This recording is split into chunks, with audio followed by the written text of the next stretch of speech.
మనోజ్ కుమార్ రెడ్డి గారు, మనోజ్ కుమార్ రెడ్డి గారు అన్మ్యూట్ చేసి మాట్లాడండి. టౌన్ హాల్లో ఉన్న ప్రతి ఒక్కరికి నా హృదయపూర్వక నమస్కారాలు.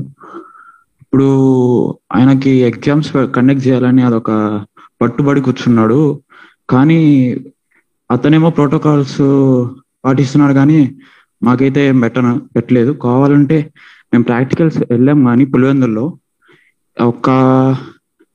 మేము వెళ్ళిన సెంటర్లో ప్రతి ఒక్క టేబుల్ దగ్గర ఎంత డర్టీగా ఉందంటే అసలు క్లీన్ కూడా చేయలేదు. మేము అది టెస్ట్ ట్యూబ్స్ కానీ ఏదైనా టచ్ చేయాలన్నా మాకే భయం వేస్తుందన్న. ఇంకా కాలేజెస్లో కానీ శానిటైజేషన్ ఏం లేదన్న. వీళ్ళు వరకు బయటకి ఏం చెప్తారు, మేము చేపిస్తున్నాము, చేస్తారు, ప్రోటోకాల్స్ అన్ని పాటిస్తున్నారు అని చెప్పడం తప్ప ఆడ ఏం లేదన్న. ఇంకోటి, ఇప్పుడు మా పులివెందుల దగ్గర ఇనమనూరు గ్రామం ఉందన్న, తొన్నూరు మండలం ఇనమనూరు గ్రామం. ఆ గ్రామానికి ఇప్పుడు సీఎం గారు 25వ తేదీ వస్తున్నాడంట అని ఒక టాక్ వచ్చిందన్న.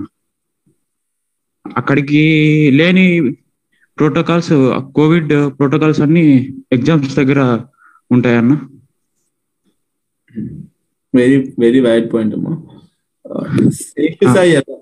అక్కడ జాతర అన్న, జాతరకి ఆయన వస్తున్నాడు. పులివెందులో అక్కడ ఒక విలేజ్ లో జాతర ఉంది, ఆ జాతరకు వస్తున్నాడు. అక్కడ దాదాపు ఆయన సీఎం గారు వస్తున్నారు కాబట్టి దాదాపు చుట్టుపక్కల ఉన్న పల్లెలు మొత్తం A to Z అందరూ వస్తారు. ఆ జనాలలో ఇంకా ఖచ్చితంగా కోవిడ్ అనేది అక్కడ స్ప్రెడ్ అవుతుంది ఈజీగా. అక్కడ లేని ప్రోటోకాల్స్ నీకు ఇక్కడ కనిపిస్తున్నాయి. వీళ్ళు ఉద్దేశపూర్వకంగా అతను పట్టుబట్టాడు కాబట్టి అది చెయ్యాలనేంత వరకు ఆయన నిద్రపోడు. నేను ఒకే ఒక థింగ్ అడగాలనుకుంటున్నాను.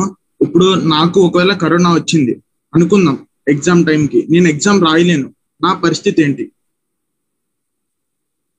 సెకండ్ థింగ్ వచ్చేసరికి హాస్టల్లో ఎగ్జామ్స్కి వెళ్ళాలంటే కనీసం వాళ్ళే బస్సుల్లో తీసుకెళ్తారు.